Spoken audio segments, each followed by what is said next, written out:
Amém. Glória a Deus, irmãos. Preciso me ajeitar aqui que o espaço é pequeno. E eu só trabalho com as anotações, viu? Vocês sabem, né? Achei.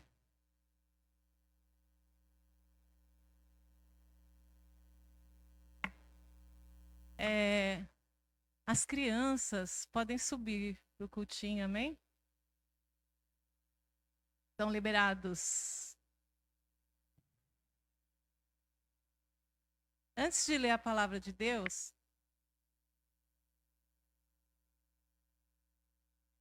quero orar com vocês, amém? Aguardar a movimentação das crianças, tem bastante criança. Deus abençoe lá em cima vocês.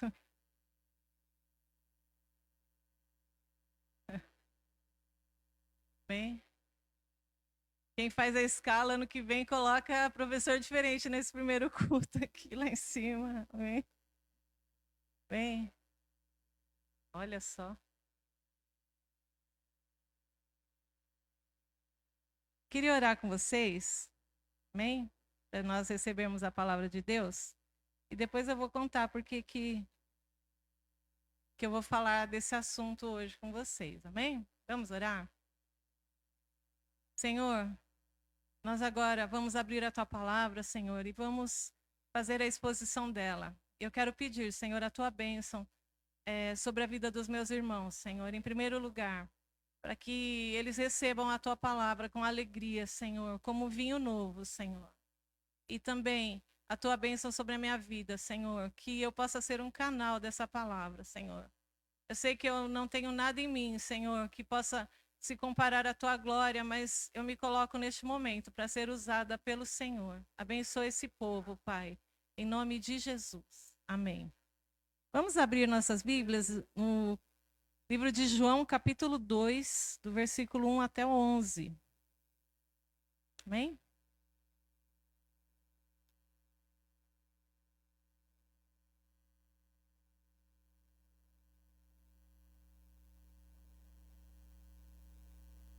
Amém? No terceiro dia, houve um casamento em Caná da Galileia. A mãe de Jesus estava ali. Jesus e seus discípulos também haviam sido convidados para o casamento. Tendo acabado o vinho, a mãe de Jesus lhes disse: Eles não têm mais vinho. Respondeu Jesus: que temos nós em comum, mulher? A minha hora não chegou. Sua mãe disse aos serviçais: Façam tudo o que ele mandar. Ali perto havia 6 potes de pedra, do tipo usado pelos judeus para as purificações cerimoniais. Em cada pote cabiam entre 80 e 120 litros. Disse Jesus aos serviçais: Encham os potes com água. E os encheram até a borda. Então lhes disse: Agora levem um pouco ao encarregado da festa. E assim eles fizeram. E o encarregado da festa provou a água que fora transformada em vinho, sem saber de onde este viera, embora soubessem os serviçais que haviam tirado a água. Então chamou o noivo e disse: Todos servem primeiro o melhor vinho, e depois que os convidados já beberam bastante, o vinho inferior é servido. Mas você guardou o melhor até agora. Este sinal milagroso em Caná da Galileia foi o primeiro que Jesus realizou. Revelou assim a sua glória e os seus discípulos creram nele. Amém? Muita gente já conhece essa passagem, ela é muito usada nos casamentos, né? E ela sempre é pregada na igreja. E aconteceu uma coisa interessante comigo, coisa de... Irmãos, eu não vou pregar da minha vida, mas a gente tem que contar algumas coisas, porque, né?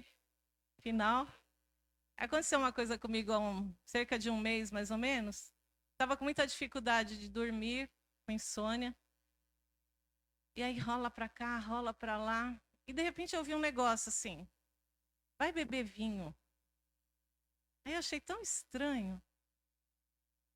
Por que eu achei estranho? Eu falei assim, gente, não pode ter saído da minha cabeça porque eu não gosto de bebida alcoólica, né? Em primeiro lugar, Eu não gosto do gosto de nenhuma bebida alcoólica, é uma coisa que não me agrada. Em segundo lugar, eu tenho aquelas feridas de infância, né? Eu fui criada com um padrasto alcoólatra e a gente sofria muito quando era criança por causa disso. Então, uma coisa que eu decidi na minha vida, eu não vou beber, né? É um vício que eu não sou candidata a ter, nunca fui candidata. E até quando eu orava por um marido, eu pedia, Senhor, né? Me dá uma pessoa que não goste de beber, porque eu tinha aquele trauma. E aí, graças a Deus, né? Deus me deu. Eu esqueci de pedir um marido rico, gente. Então, enfim, né? Enfim, não dá para ser perfeito. Então, eu fiquei pensando, é assim, mas passou aquilo, só que eu não esqueci de manhã. Eu falei, gente, até minha sogra chegou. Não sei se ela lembra, dona Maria, eu falei para ela, nossa, eu senti um negócio que eu tinha que beber vinho, né? E tem vinho na minha casa, que tem uma pessoa lá que faz risoto, então tem um litro de vinho branco lá na geladeira que dura lá meses. Cada vez que ela faz risoto, ela usa o vinho.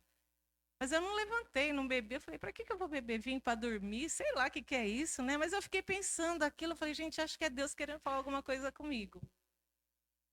E aí eu lembrei de uma coisa, né? Quando eu me converti, eu tinha 17 anos, estava na moda um livro chamado O Vinho Novo é Melhor, né?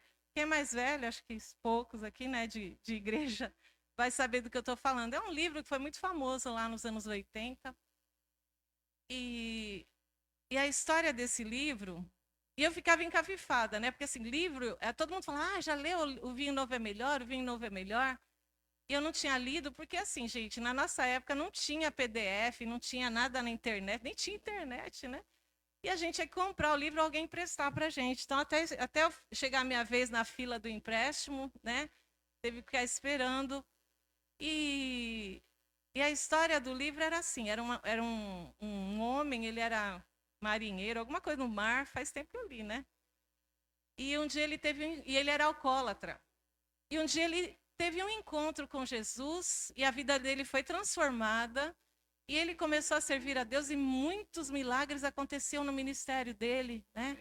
E a frase do livro é assim: ele viu o invisível, creu no incrível e viveu o impossível, né? A frase que resumiu o livro, o vinho novo é melhor. Mas eu ficava encafifada antes de ler, porque eu falava, por que o vinho novo é melhor se eu sempre ouvi dizer que o vinho melhora quando envelhece, não é?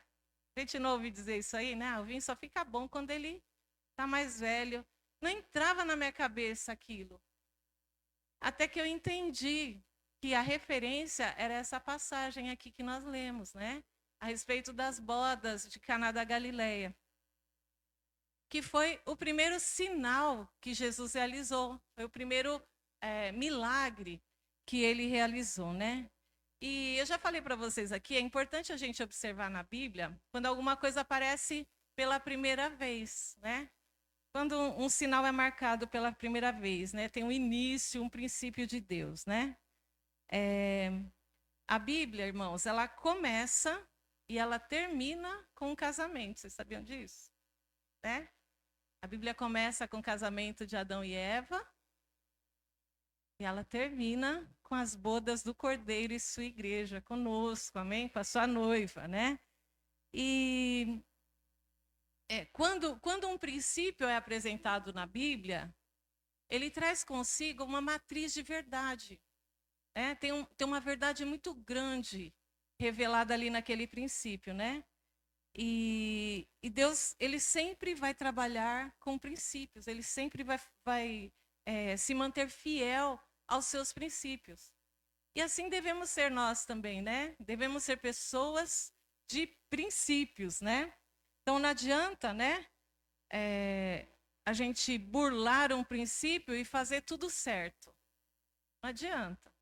Nós precisamos andar nos princípios que o Senhor estabeleceu para a gente, né?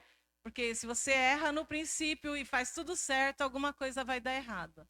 Não tem jeito, né?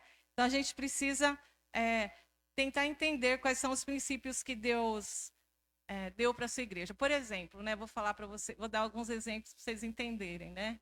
Tem muita discussão, o pastor Jean falou até disso aqui hoje, né? quando ele ministrava oferta, a respeito de dízimo. Né? Muita gente fala, não, dízimo é do Velho Testamento, a gente está na graça, o dízimo é da lei, não tem nada a ver na graça. Vamos achar lá a primeira vez que foi falado de dízimo, vocês sabem onde foi? É? Vocês sabem onde foi? Não. Não, aí foi oferta, né? Foi? Abraão, né? Vamos lá? Gênesis 17, do 14 ao 20. Só para vocês entenderem o que eu quero dizer quando eu falo de princípios, né? Gênesis 17, do 14 ao 20. Produção.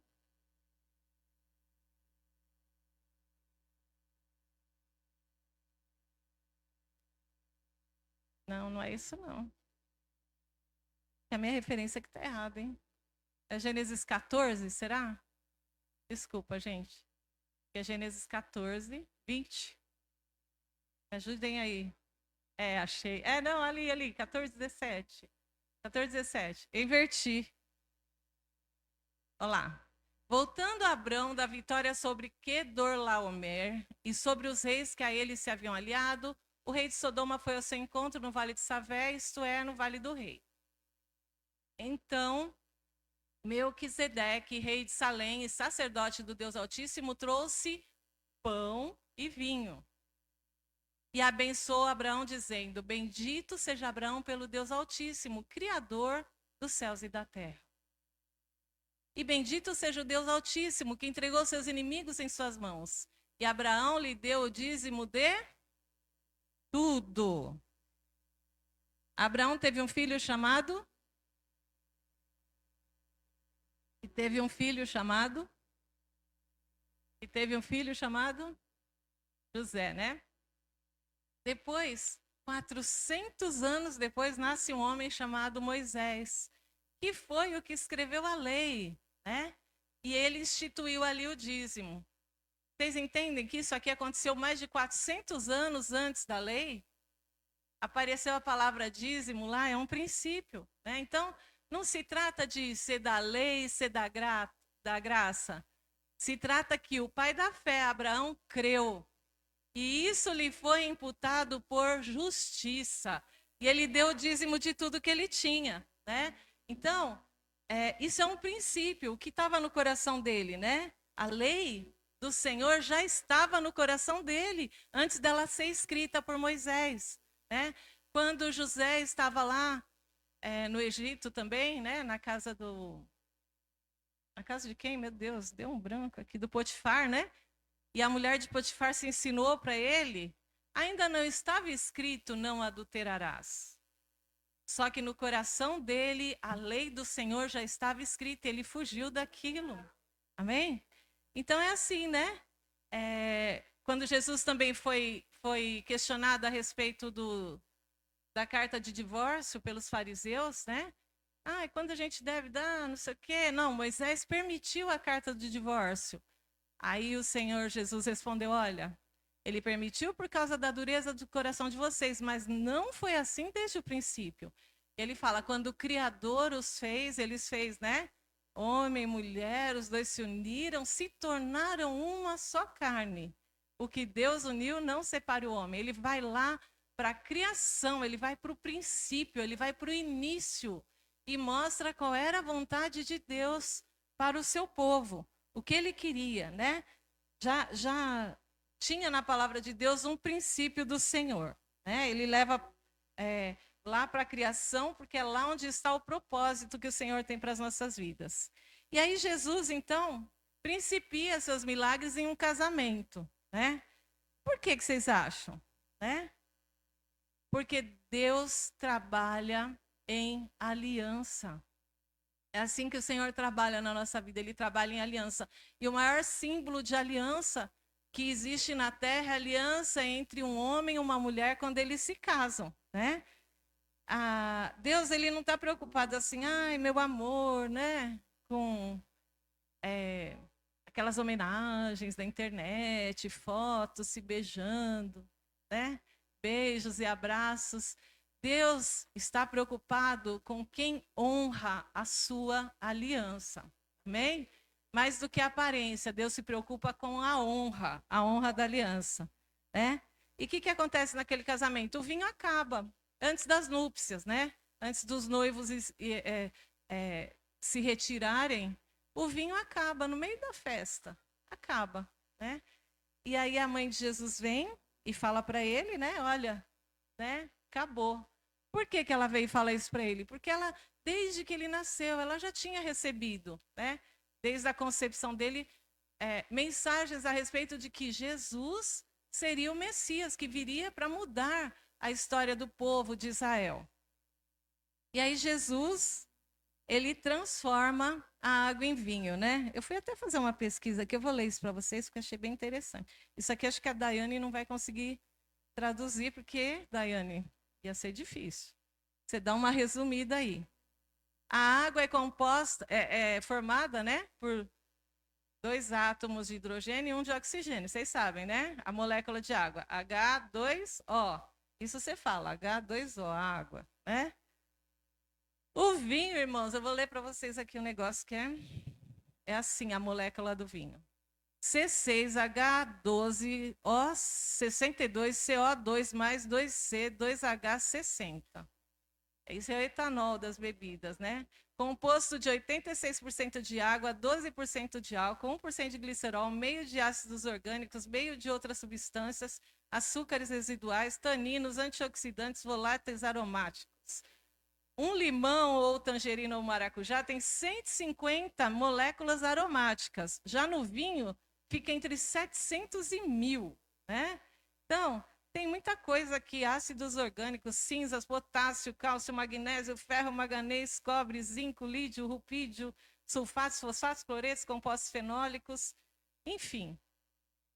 Jesus transformou H2O em tudo isso aqui. Amém? Ele transformou, né? E ele decidiu fazer isso lá naquele casamento, mudar a história daquela festa, daquele casamento, né? E o vinho, ele surpreendeu o mestre Sala. Porque dizem, né? Que o pessoal bebe uma, bebe duas, bebe três, na quarta já não sabe mais o que está bebendo, né? Já não tem nem gosto. Mas o mestre Sala, ele não ficava assim bebedando, ele entendia do negócio. E aí ele ficou surpreso com aquilo. Ele falou, gente, né? Todo mundo serve o melhor primeiro e depois dá o que, né? O mais barato, porque ninguém vai perceber a diferença. Mas nesse casamento foi o contrário, né?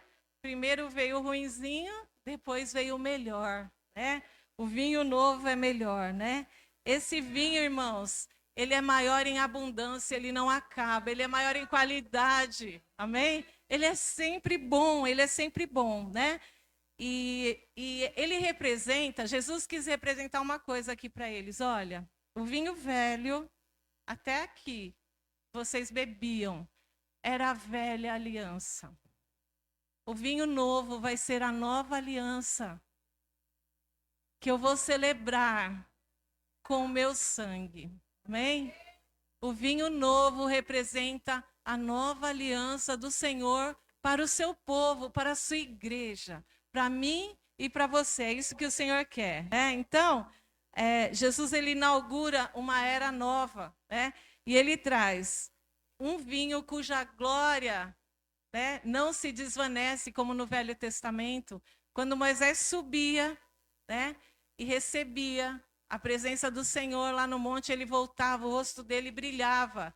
E ele descia, a glória ia se desvanecendo. Mas quando nós recebemos o vinho novo do Senhor Jesus Cristo na nossa vida, essa glória não desvanece, essa glória não acaba. A alegria do Senhor brota nos nossos corações em todo o tempo. Amém? É assim que o Senhor trabalha, né? Esse vinho, ele pode ser comparado àquela água da mulher samaritana, né? Então, capítulo 2 foi o milagre nas bodas. Capítulo 3, Jesus se encontra com Nicodemos, ele fala do novo nascimento. E no capítulo 4, ele se encontra com a mulher samaritana, ensina para ela que quando Jesus nos dá água, elas jorram de dentro da gente para sempre, em abundância, para a vida eterna. esse vinho pode ser comparado a isso também, a presença do Senhor em nós. Amém? E aí, Jesus, ele decidiu, então, começar esses sinais miraculosos dele, né? Que inaugurou, né, a vida messiânica dele para o povo ver. Né? Ele já sabia, sua família já sabia, mas o povo de Israel precisava entender que o Messias tinha chegado. E ele começou essa nova fase messiânica da vida dele com esse casamento aí, né? Ele decidiu escolher um casamento para mostrar que ele teria também uma aliança com o seu povo, né? E a Bíblia fala isso, olha, esse foi o primeiro sinal. Para que serve um sinal? Eu já falei disso aqui com vocês, né? O sinal serve para duas coisas, para nos situar e para nos mostrar o caminho para onde nós devemos ir. E Jesus fez um sinal aqui, né?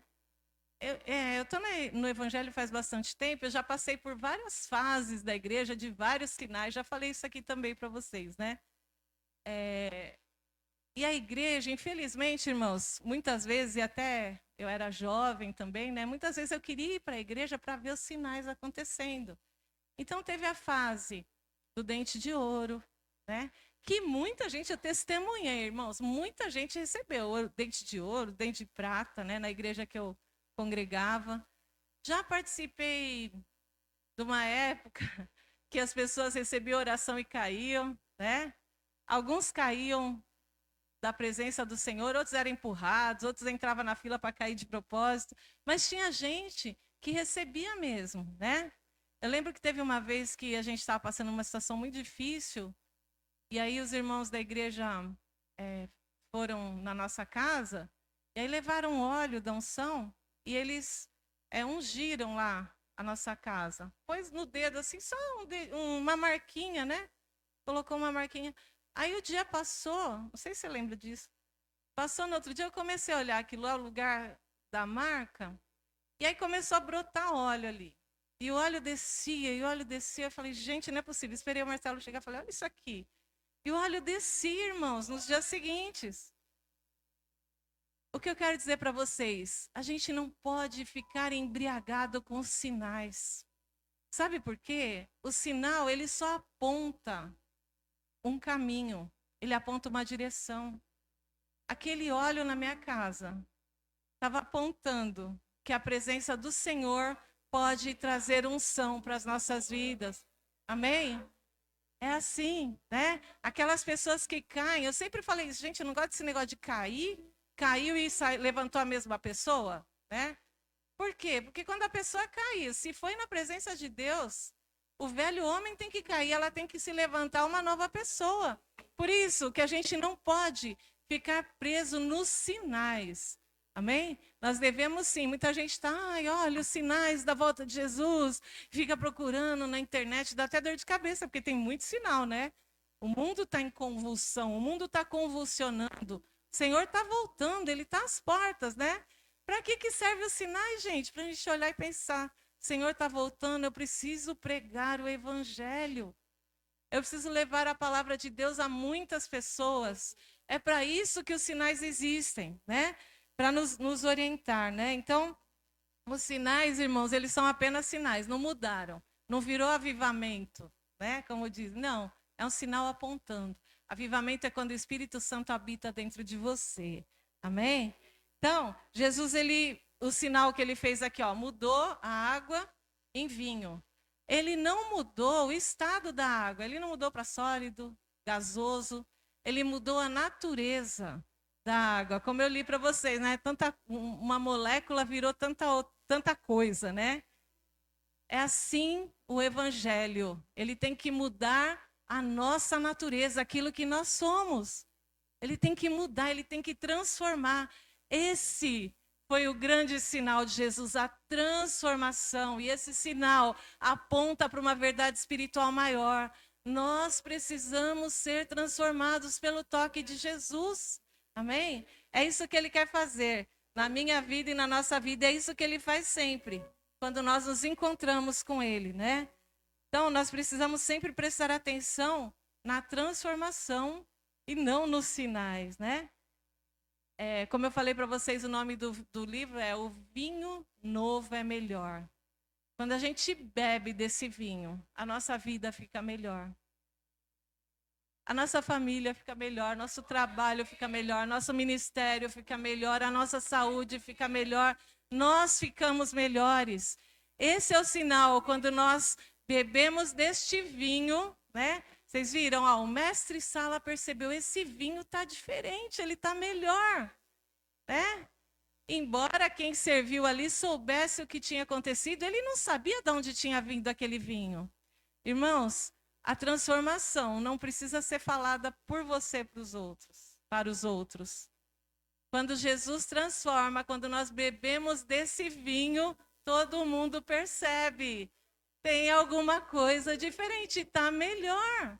Amém? Quem está em volta de você tem que perceber, esse aí está bebendo do vinho novo, o vinho do Senhor, né?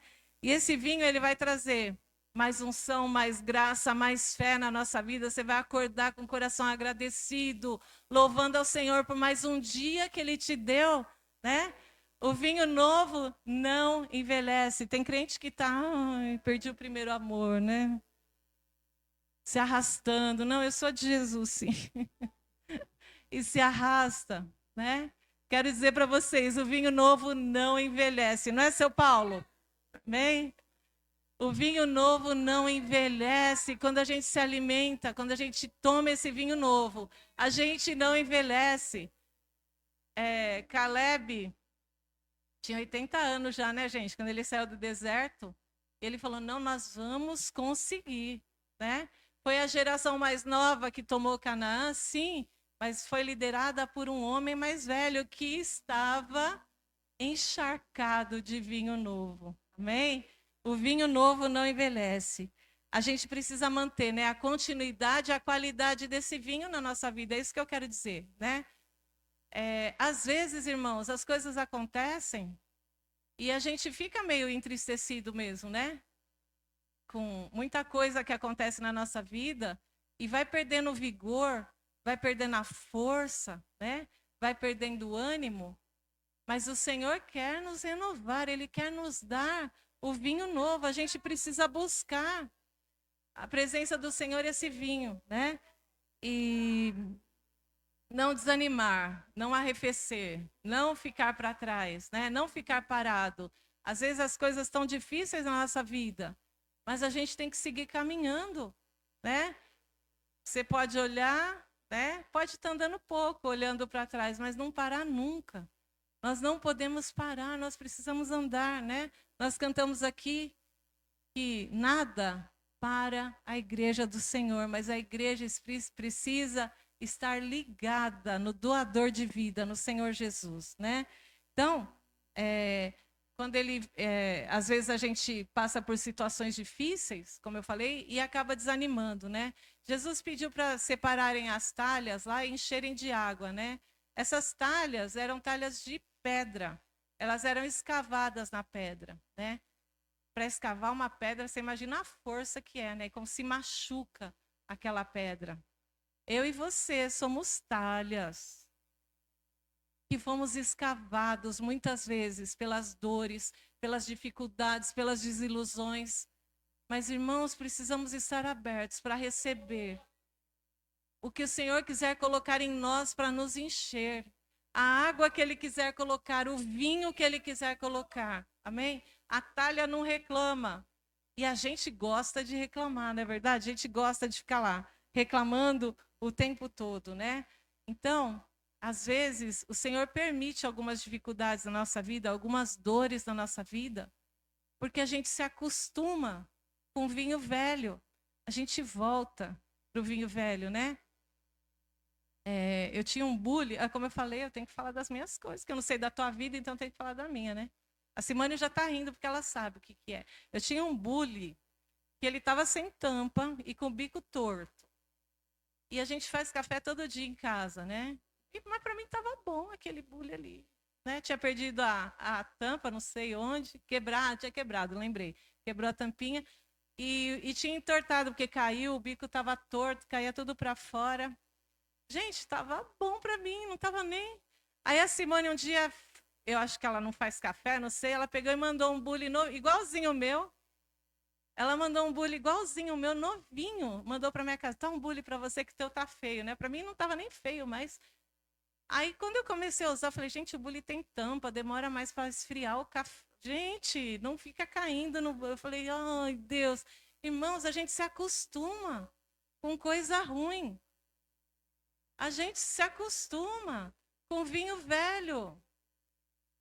E o Senhor não quer isso pra gente, né? A gente fala, dá um exemplo bobo, brincando, mas é verdade, né? E a gente precisa se colocar nessa situação às vezes, né? De, ó, Senhor, tá doendo, mas é porque o Senhor quer mudar alguma coisa aqui dentro.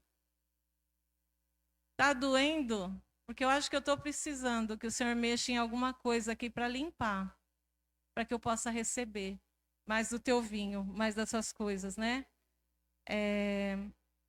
Teve uma situação de dor, de sofrimento, eu nem ia falar, mas o pastor já falou aqui. Ele leu Samuel, a história de Ana, né? Quando ela foi orar diante do Senhor, e ela começou ali, colocar o seu coração diante do Senhor, e ela começou a chorar, e o profeta Eli olhou para ela e falou, gente, a mulher está bêbada essa hora da manhã? Irmãos, ela não estava bêbada. Ele já estava careca de ver gente orando e chorando na presença de Deus, não é verdade? Né? Quem não sabe que uma pessoa, às vezes, na presença de Deus chora? Ele era um sacerdote, ele sabia. Mas ele confundiu com uma pessoa embriagada. Ana estava cheia do Espírito Santo. Teve outra ocasião na Bíblia que pessoas cheias do Espírito Santo foram confundidas com pessoas embriagadas. Vocês lembram quando foi? Atos, capítulo 2, né? Quando o Espírito Santo desceu sobre a igreja. E o apóstolo Paulo fala assim, olha, não se embriaguem com vinho, mas encham-se do Espírito Santo de Deus. Amém? É a nossa busca, irmãos. A gente tem que buscar. A gente tem que buscar sempre a palavra do Senhor, né? Então, como eu falei para vocês, o primeiro milagre tem que ser a transformação. É isso que o Senhor quer para a nossa vida, né? Para a minha vida, para a tua vida. E às vezes, né? Deus causa uma dor para a gente entender o que precisa ser mudado, né? Onde Ele quer mexer na nossa vida, né? Quando Deus falou para o povo, olha, eles estavam lá no Egito, escravos, e Deus falou, Moisés, né? Vou te propor uma coisa. Livra meu povo, né? Escravo para livre. E ele foi até Moisés. O que aconteceu? Moisés apertou mais a escravidão, né? Era para eles entenderem onde eles estavam e almejarem a proposta de liberdade do Senhor. Às vezes a gente precisa passar por isso, né? Muitas vezes, né? Como eu falei para vocês, a palavra sempre passa pela gente primeiro, né? Muitas vezes já estive triste, muitas vezes já voltei para o vinho velho. Não é questão de pecado, não, que eu estou falando, tá, irmãos? É de tristeza, de desânimo, né? A gente volta lá, por N situações da vida, a gente volta para o vinho velho. Mas sabe o que é legal? É que a festa não acabou ainda. E às vezes Deus nos permite participar de algumas festas. Hoje é uma festa, onde o vinho estará sendo servido. Onde o vinho estará sendo servido em abundância, em quantidade. O vinho bom, o vinho novo para a nossa vida. É isso que o Senhor quer nos renovar. Amém? É isso que o Senhor quer. Ele quer que nós estejamos sempre, né? Na fila, né? Para receber esse vinho, porque Ele quer limpar as nossas taças, nos purificar, para que nós possamos receber o vinho que Ele tem preparado para todos nós. Amém? Irmãos, bebam esse vinho sem moderação, porque o vinho novo é melhor. Amém? Nós vamos participar da ceia do Senhor e eu quero fazer uma oração com vocês primeiro. Queria chamar os ministros aqui do louvor.